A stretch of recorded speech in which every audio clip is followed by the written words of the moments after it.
the name right, and Michelle was wrong, wasn't she?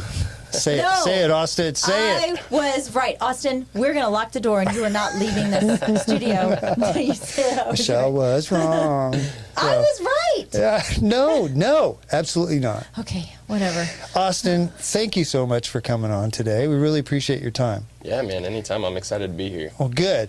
I think Michelle saw some of your art on Facebook, and that's why she reached out. So we want to get to that in a minute, but are you a Texan? Are you born and raised in Texas, or where'd you grow up? Born and raised in Houston, Texas. Okay. Yes, all right. sir. True Texan. Oh, yeah.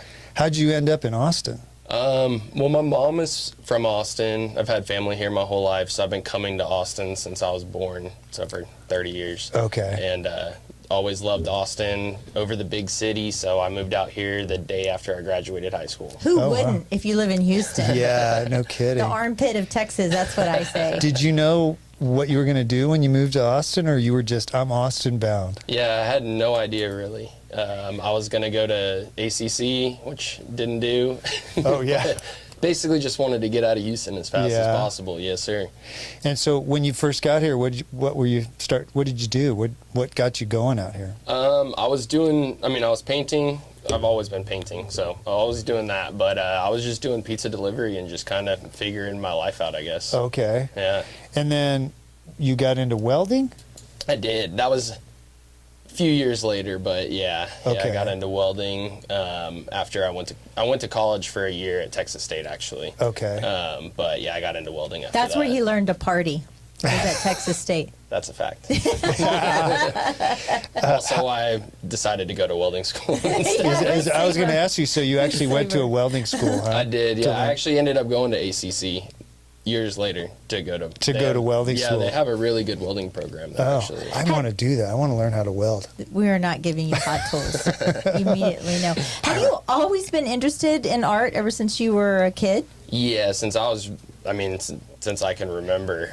My mom said that when I was really little, I'd come home from like daycare and we did a bunch of art projects and stuff like that, and I always just loved painting, so she used to let me paint on the walls of my room, and Oh, that's cool. Gave me the space and the stuff to, I guess express myself. Yeah, so the mural thing started at a really young age, Yeah, it right, sounds you were like. drawing. Murals in your room at 3 years old. Yeah, right. Do you think that what you have is a God-given talent, or do you think you've acquired this like just through years of practice, or do you think some of it is just you were just born with it? I think it's both. I think part of it, I think the drive to make art is the God-given part, and then me continuing to work on that is the me part, and together they create whatever magic. This is. Yeah. That's a great question, Michelle. You're welcome. I chat. I'm going to mark GPT'd this it. down. No, I That's didn't. really, that's a really good question. Well, so did you go to school for art along the way? Did you just sort of go along with this, creating this talent? A little bit of both, I guess. I took art classes like everyone else in elementary school, middle school, and high school. My freshman year, I actually had a horrible art teacher that told me I should quit. Oh, geez. That's a good one. Nobody that should ever be an art teacher that would say that to a kid. Right. I think she was a little bitter, but because you were better than her, huh? I don't know. Not then. To be fair, I wasn't an amazing artist at that point. Hey, Austin, what's her name? Oh my God, I can't remember. She was actually my homeroom teacher in high school. Let's one call year her out. too. You want to call her right now? Let's call her. If I knew her number, I would. I'd be like, hey, guess what? Suck it, lady. But yeah, no, I dropped it. So I didn't take art anymore, and I was like, whatever, I'm just going to make art myself and not take art. My mom convinced me my sophomore year that I should just get a different teacher, and I did, and she was the best art teacher I've ever had in my entire life. God, it's so funny how times in life like that can change the direction of your life. Just that little decision to change catapult teachers. you off. So because you were in Houston, did you ever get to participate in any of the Houston rodeo stuff? Have your art in the Houston rodeo? That's one of my favorite parts when I go to the rodeo is I go all the way down and just look at all the kids' art, and it's just so amazing. I have a vague memory of elementary school or something. Maybe we did something like that, but I didn't really do anything like that as I got older. You got older. I guess. Yeah, I was more into drawing tiki, tropical surf art, that kind of stuff. So I don't think it really fit the like the rodeo. Houston rodeo vibe. vibe. Where so some of your art has a little bit of a graffiti flair to it. Mm-hmm. Were you ever a graffiti artist? Oh yeah. Oh yeah. That's pretty much how I got started with like spray paint and all that kind of stuff. Is that right? Yeah. So Yeah. tell me about that. When I was probably like 12 or 13, I think, I was skateboarding a lot, and so we were skating in ditches and at public skate parks, and there was always graffiti, and Yeah. so I just kind of was enamored by it. That's and cool. The ability to just like pick something up and write on stuff was kind of it just drew me in. Yeah. And so I always was painting, and I never was really big into like defacing people's property or anything like that, but I always felt like ditches, tunnels, mainly places I wasn't very good at the time either, so places where people couldn't really see me practicing. Yeah. Did you ever climb up on like on Mopac? You see it like where it says exit here, and then you see somebody is drawing something. No comment. I was gonna say, the statute of limitations is statute of way limitations. past, Austin. I You am can tell. just- You can. I'm fascinated by like Oh, I know. how they Right. how do they okay hypothetically how would you climb up there with a can of spray paint? You sticking it in your pants or like climbing it? You just Use a backpack, a satchel. There's a lot of. that's interesting. Yeah. How about like railroad or trains? Yeah, that was mainly what I painted growing up, honestly. Really? It was because I lived close to the train tracks, and so they would park them like close to our house all the time. So we would just go out, paint trains, and go skate.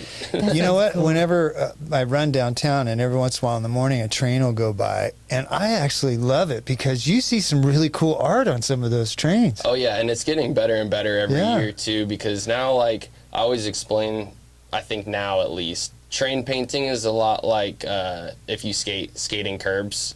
People who get older start to do stuff that's a little bit less, I guess, impactful on their bodies and Yeah, on, trust me, I know. and that kind of stuff. And so, like, nowadays, there's a lot of people who go paint trains out in like the Midwest and out in the middle of nowhere where they're just parked. And so instead of having to like sneak into a train yard or something like that, where you're kind of on a time frame. There's a lot of people who have kind of an unlimited time frame for these trains, and they can really make some. And there's also people who can do that with a limited time frame that are just insanely talented. That's so cool. Todd says that I have a spray paint addiction because I'm always walking around with a can of spray paint. Are you huffing? He calls me a huffer. He's like, "Are we huffing today?" That's what he says I do. As long as you just have a can of paint and not a bag, then I Yeah. think you're gonna That's the telltale sign. The paper bag. That's where I draw the line. No paper bags. problem. Yeah.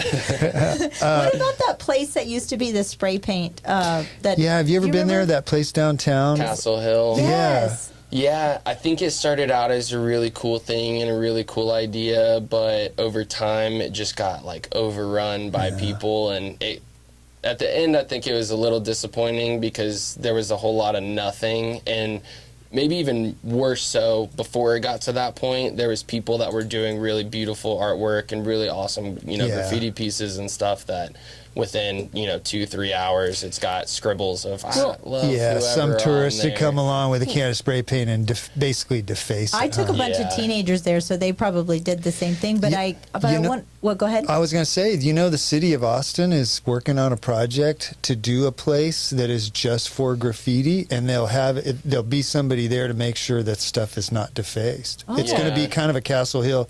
It's not going to be there, but it's going to be a place with walls that kind of look like they're under construction where people can do art. Oh, that's really neat. Did you hear about that, Austin? Yeah, I have. I think it's an interesting concept Yeah, for sure. We'll see. I mean, because they're going to have to govern who comes and paints, and Right, so- and then with that too, it kind of comes to like I'm kind of a purist with a lot of things where like it's not graffiti unless it's illegal. Like you're doing graffiti inspired art maybe, which is totally fine. And I don't think there's a wrong thing to paint or anything like that. But I think there's like a big distinction between graffiti and graffiti inspired art. So, is there kind of an unspoken or maybe a spoken code of conduct that is an understanding between other graffiti artists? I mean, are you guys running into the same people over and over again? You're like, okay, so here's the code of conduct of a graffiti artist.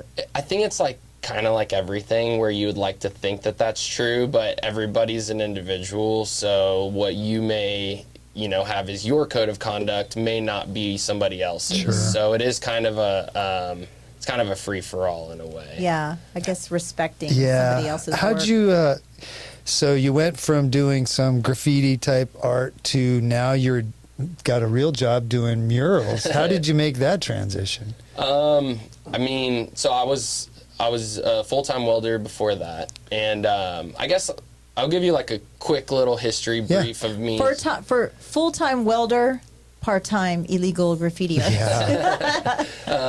Yeah. So I graduated high school, moved to Austin, delivered pizza for a couple years, moved down to San Marcos, went to Texas State for art for a year.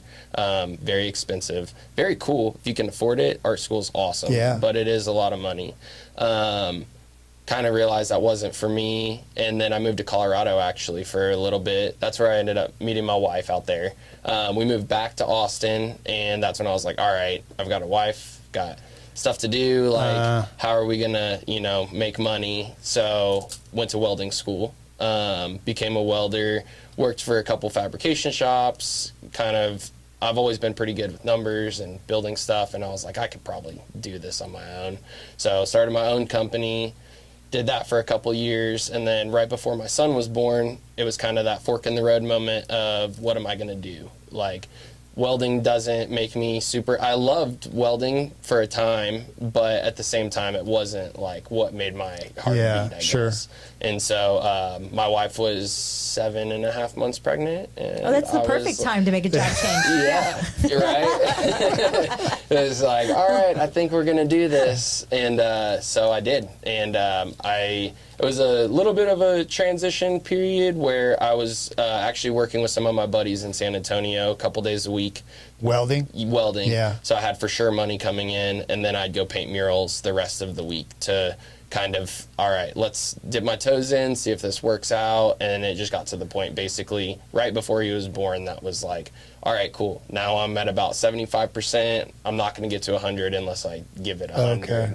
And so you were, when you decided to start doing the murals, you got business right away? For the most part, I've been kind of hustling my whole life. Like in high school, me and my buddies used to make t-shirts in his garage and sell those, and just always been selling art, doing this, doing that. And so I've been pretty good about like marketing and figuring out where I fit in and that kind of stuff. Who was your very first customer that decided to take a chance on this kid to paint something? To pay you to do a mural? Or was it the guy that you just kept randomly doing graffiti on the side? And he's like, dude, I'll pay you to stop. Yeah, right. Okay. The first paid one I did when I quit, because I've been doing murals while I was welding and stuff too, but it wasn't like my main thing, which was kind of frustrating a little bit, because I'd see people that I knew hire a mural artist, and I was like, wait, I do murals? Yeah. And then they'd be like, oh, I thought you were welding. And I was like, yeah, but I do both. Yeah. So, that's our life too. You're like, oh, you're podcasters. We are also in real estate. Yeah. We don't pay the bills unless we sell some real estate. Oh yeah.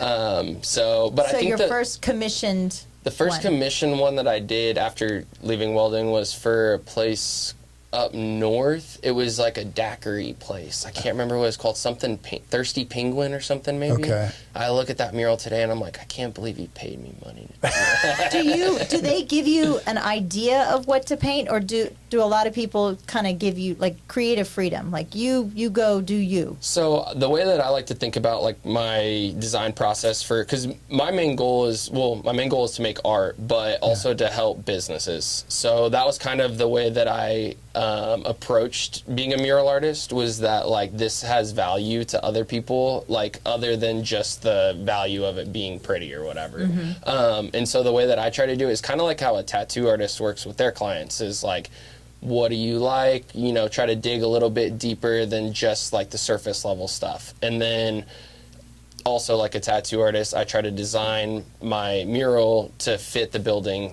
and flow and to, kind of use the aspects, because sometimes there's doors or Sure, windows sure. or gutters or tree or, you know, whatever there might be. And so that's kind of how I do it is, you know, I sit down, have a one-on-one conversation with the business owner and kind of try to figure out what the, you know, the message that they're vibe is. trying to send is. Have you ever sat down with somebody and they micromanage you so much you're like, nah, I'm not doing it? Yes. Have you? Oh, yeah. That's the story Because of you're my the life. artist, right? You want them Right. to trust you to come up with some cool art. Yeah, and usually it's usually just an error on the side of like maybe they picked the wrong person for the job, like just like a tattoo artist. Like if you want, you know, this style tattoo and you go to someone who doesn't do that style, trying to Right. get that, which is why in the beginning I usually try to have those conversations, make sure they've looked over my work.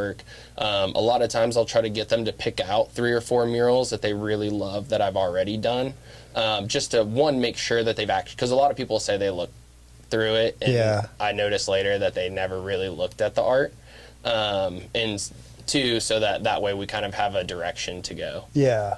I want to know what was the strangest encounter that you've had while working on a mural. Did you have somebody go, "Oh, what are you doing?" "No, I'm actually getting paid for this." I haven't really, to be honest with you, I haven't had any. Oh no, that's actually not true. I was painting I was painting an electric box downtown for the city of Austin, 5th and Congress. I Check saw it that out. on your website. That's very cool. Yeah, that was a really fun one. But I had a homeless guy come up to me and start yelling at me and tell me not to paint the electric box, and I was like, I'm painting this for the city, like.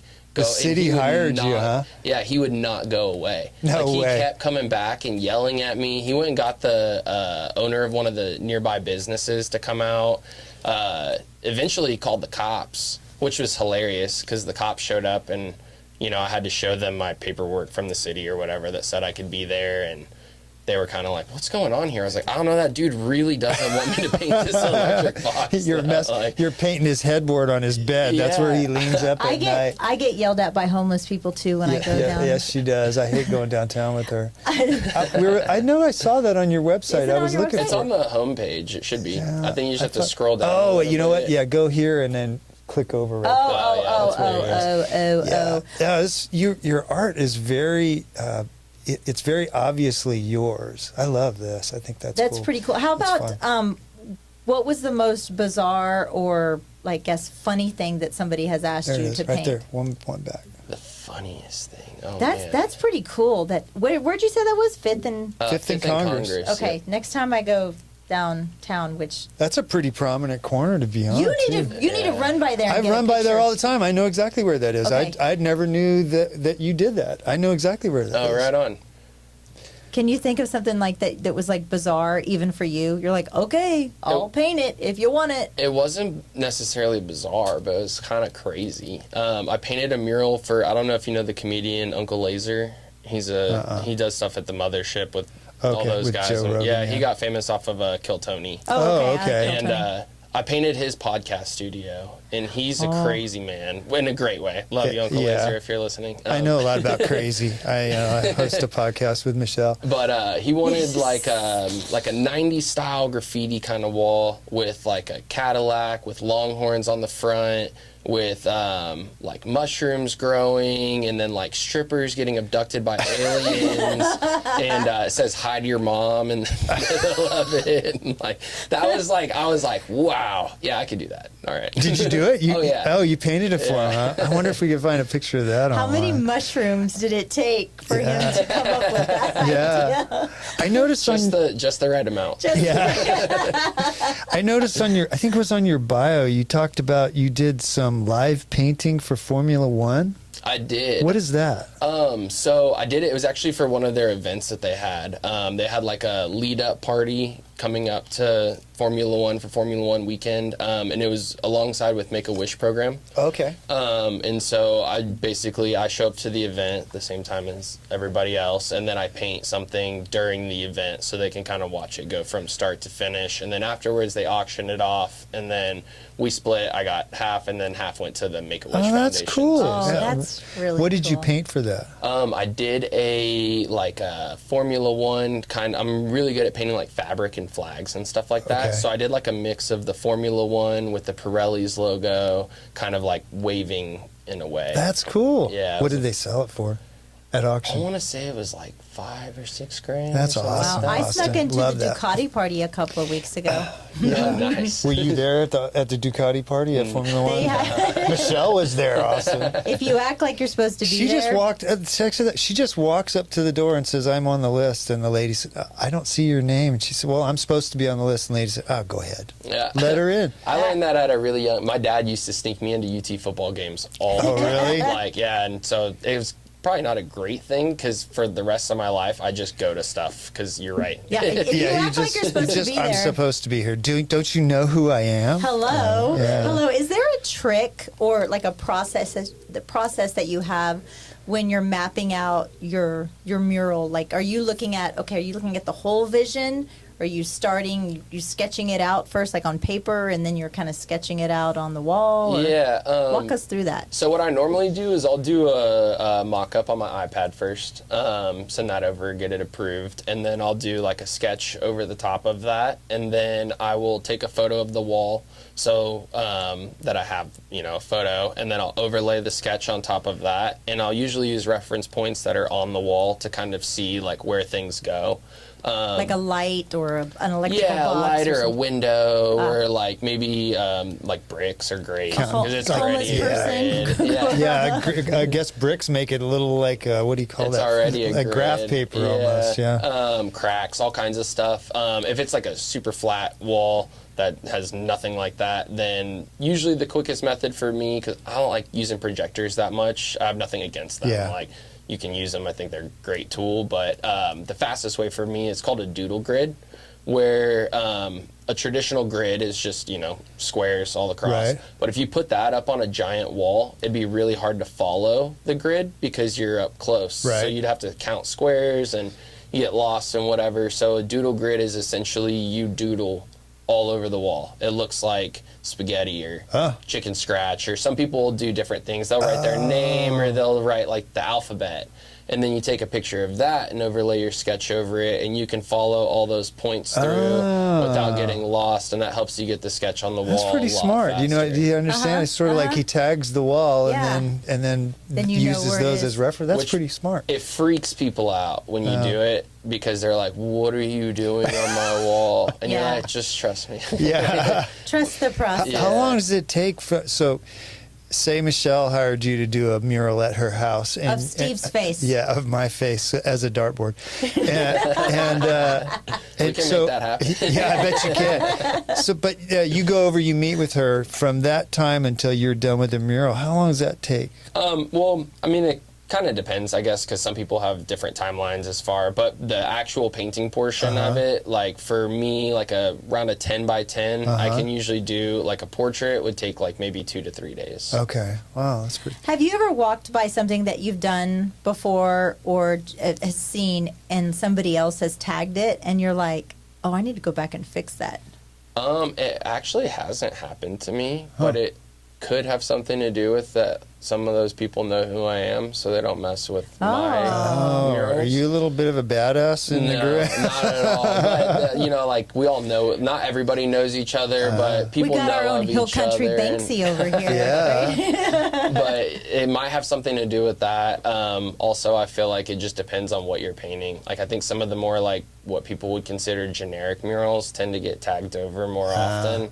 Because some of the other, I don't know. You never know with graffiti artists too. Sometimes they're just see a wall and they tag it, and I might just be lucky. Or I would think though that most graffiti artists are probably either artists or wannabe artists, and they recognize what you do as art, and they don't want to deface it. Yeah. I would Well, think I that. also think I think almost all graffiti artists are considered artists, Yeah. in my opinion. Well, Yeah. I wanted to add, that's a great segue into, what do you say to people that say that graffiti is not art, that it's just trash art, that it has no rhyme or reason to it? I mean, Usually there's not. It's like anything. When people have like their mindset about things or like have like a very like polarized opinion on something, usually they're probably not going to change their mind. Yeah. But what I would say is that there's a lot that goes into graffiti, from color to letter structure to placement. Like there's a lot of stuff that people don't really think about, especially like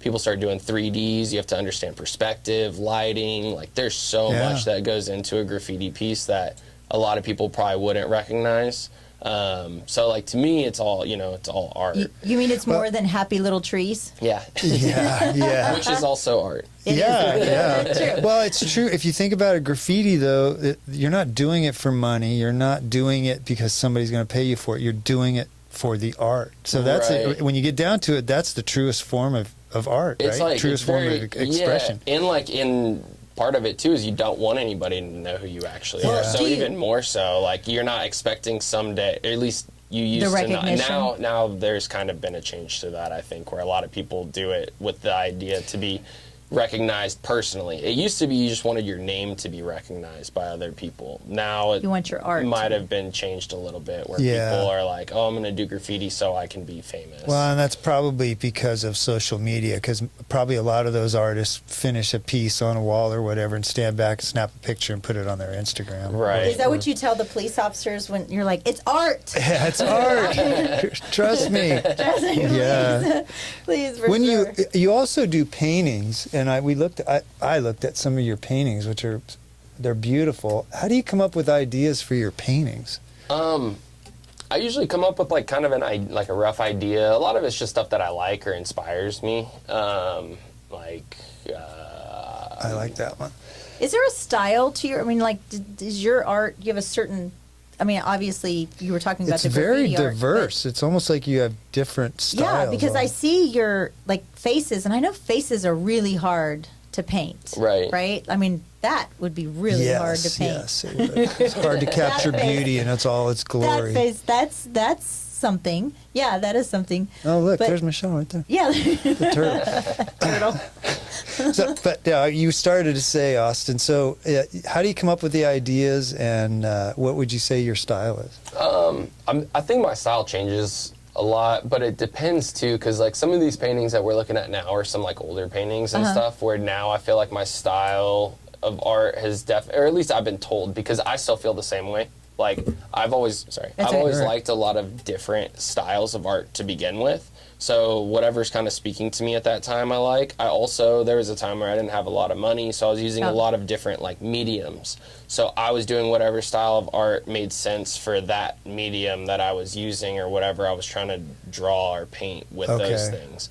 But as I've, been doing this more and kind of developed my own style, now it seems like no matter what I paint, it comes through as my style. But typically what I think of in design, it goes back and forth between different things. But a lot of the things I design, I almost think of it as like an altar to the idea. And I'm building that in the same kind of way, where there's like a centerpiece and then some, extra things, and then maybe we want it to flow, I guess it kind of depends on what we're painting. Yeah. Are all of these done with an airbrush? Spray paint. Spray paint. They're all done with spray paint. Mm-hmm. With a can. Yeah. That's amazing. That is pretty cool. The website is OSTEN-art, austin-art.com. Amazing stuff. That's really cool. Say Very cool. Osten. Osten. No, it's Austin. It's Yeah. Austin. Because I bet austin-art.com was taken, probably, wasn't it? So actually the way that I started writing Austin that way was when we were all coming up with our graffiti names when we were like 12 or 13, was that like people are, they're like, I'm Mouse, or I'm, whatever. And I was like, I'm just going to spell my name all dumb. And it's cool though. Oh, that is pretty neat. Yeah. Why not have Austin live in Austin? Yeah, right. Have you drawn your children yet? Oh, I actually just did a mural of my son this weekend. Oh. We had a big mural festival in San Marcos. And I did, it's like 20 feet tall. Wow. Oh, that is so cool. Have you ever had somebody approach you about doing a mural and you just refused to do it? There's murals that I've been asked to do that I felt like I wasn't right person to do that mural. But well, what about one that somebody that you could do it, but you just didn't feel good about doing it? That's kind of what I mean. Yeah. Is that like there's like I've had people ask me to do murals for like let's say like Black History Month, and I'm like, why? Oh, okay. Yeah. You know Yeah, what it I mean? just doesn't I'm speak like, to that you. just You're not doesn't motivated make by it. sense. Well, like I'm just like, why would you want some white dude to go paint a Black History Yeah, mural? good point. Be- Yeah. be You know, true like, to if the- you're Yeah. gonna do that, then like you should hire somebody from their community to do that. That makes And sense to me. So that's typically what it is. Where it's Yeah. something that I'm just like, I don't really know why. Like, could I do it? Absolutely, I Yeah. could. But like, I just don't know why. Like, shouldn't you? It would, Yeah. celebrate The that. artist that, yeah, You should be that's celebrating celebrated. whatever it is that you're celebrating. Like that's You know, one of the things that I thought was kind of funny and sad at the same time was when Kobe had passed away. Mm-hmm. All over the country, these Kobe Bryant murals were popping up, and his daughter. And some of them were pretty amazing, and some were pretty horrific. Yeah. But Yeah. I actually saw one in LA, and it was pretty. Oh wow, it was totally amazing. Yeah. But I would feel like there would be a lot of pressure or something like that. You know, some sort of celebrated hero for a lot of people, and now you're painting their I could face. totally see that, the pressure to make that absolutely perfect in everybody's eyes, because what is that? Beauty's in the eye of the beholder. Well, yeah, and you have all Right. these. Now all of a sudden, everybody's an art critic. You know. Yeah, that's true too. yeah. Yeah. Austin, how do you figure out how much to charge people for these things? I mean, $1 million, right, $1 million. Austin? No, I just ask them how much they have in their wallet. I got $1.50. Can you paint me a mural? Yeah, it's right here. Yeah. Oh, for Santa Claus. No, I charge by the square foot, so Okay. it just depends on the size. And then I do discounts for like kids' rooms and stuff like that because cool. like I paint my kids' rooms, and I think it's cool for kids to have badass Their art. own place. Right, Yeah, and yeah, so I agree. I do that. Do you listen to music when you're doing this? Yes. What kind of music? Let me guess. It's probably like George Strait or it's like some hardcore screamo rock, right? No, actually, it's like pretty diverse. Like, I mean, my favorite music is reggae. Really? Oh yeah. I'm actually one of the mural art directors for the Dallas Reggae Festival. Oh, how Really? cool is And that? it's super fun. Yeah, like I've always loved reggae music. Reggae, it's either reggae, punk rock, or like outlaw country. So. Oh, Outlaw country. There I'll you go with go. that. I like reggae too, but I like the old reggae stuff. I guess there's still new reggae music coming out now, right? There is. Yeah. Yeah. I feel like once Bob Marley passed away, reggae kind of changed for me, but Yeah. Oh, I you're still a love purist. reggae. You're a reggae I'm not purist. a purist. I'm not a purist. I got a question. I will agree with you though. I think like the old roots reggae is Yeah. like top tier. I know for sure. you can never you can listen to a Bob Marley song anytime, any day, and you'll be moved by it. Oh, yeah. No matter where you're at. So, what advice do you have for young artists or even old artists about how to move forward if they want to be an artist?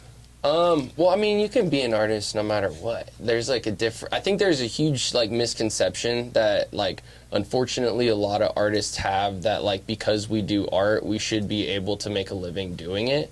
And I just don't think that that's for everybody. And I always use like the comparison of like people like to play golf, but you don't necessarily hear a lot of people being like, I should be able to just do this for Yeah. a living and be serious about that statement. Yeah. I've heard that statement before, but it was a joke. Right. And so I think it's important as an artist to kind of know what you want out of art. Like, there's a lot of different possibilities for that. You might just enjoy painting and that's all you want to do, and that's awesome. Like, I did that for years. Yeah. But then there's also, do I want to do this as a business? And as a business, I think it's important, like any business that you might have, to figure out who your potential clients would be, why they would want your art, who they are, all those kinds of normal business questions business that you would decisions, have yeah. to kind of try to figure out, like, how am I actually going to do this? Figure out how much money you want to make, per year, and then how many paintings or whatever it is that you're creating would I need to sell during this year in order to reach this goal.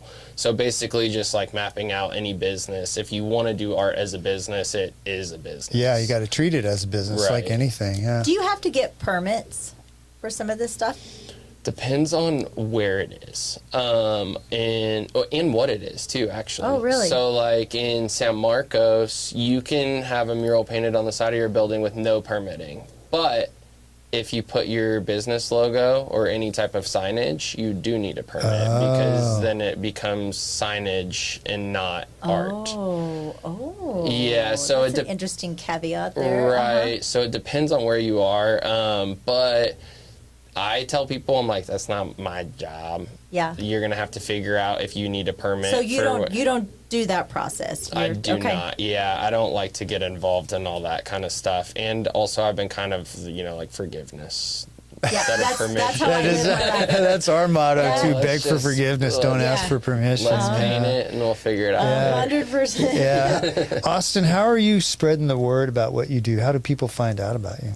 A lot of it's word of mouth, honestly. I've been doing it full time. This will be my 4th year, but I know a lot of people just from welding and all that kind of stuff. So, and also too, when I first started out, one of the main clients that I noticed that Airbnbs were really big. And this was when Airbnbs were like thriving, and that there was a huge opportunity to paint murals for Airbnbs, but I hadn't really seen any.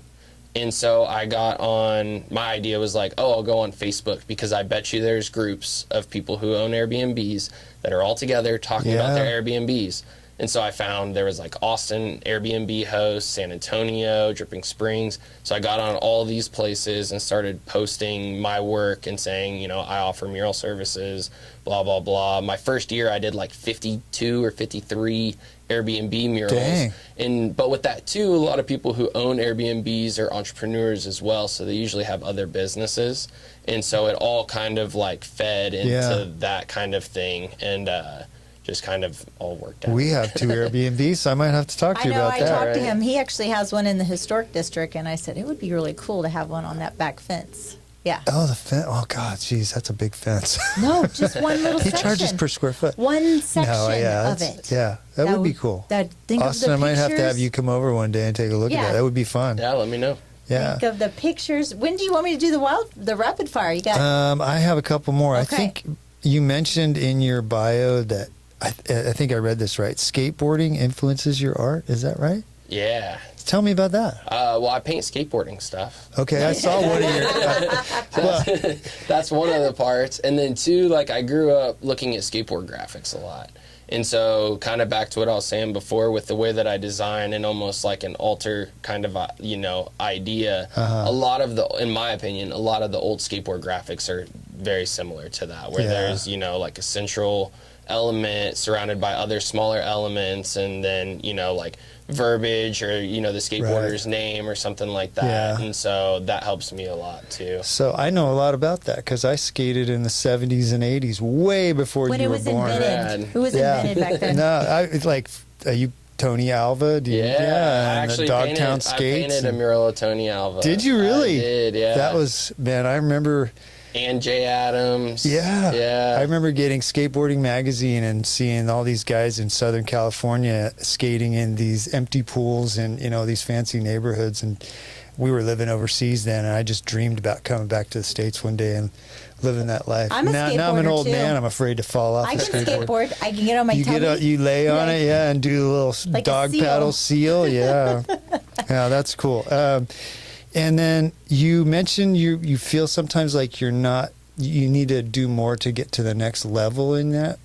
Tell me about that. Like, you feel like you're reaching your potential, and if you're not, what are you going to do to reach your potential? I think it's just something that I've always struggled with, is just like more. I just need to do more. Like, I'm not doing it. I'm doing so much too. Like, I'm so busy like most days, I'm booked out to like mid-May right now. Damn. And so it's like I have to, pick times to not be busy, to, hang out with my family and stuff like that. But it always seems like there's something else that I could do, and like that is a positive and a negative, I guess. But I think also like with the art thing is that like I'm just always trying to push myself further and further and, be better to myself. And I think it's like it's a blessing and a curse, because I'm happy with the piece for maybe like 5 minutes, and then I'm like,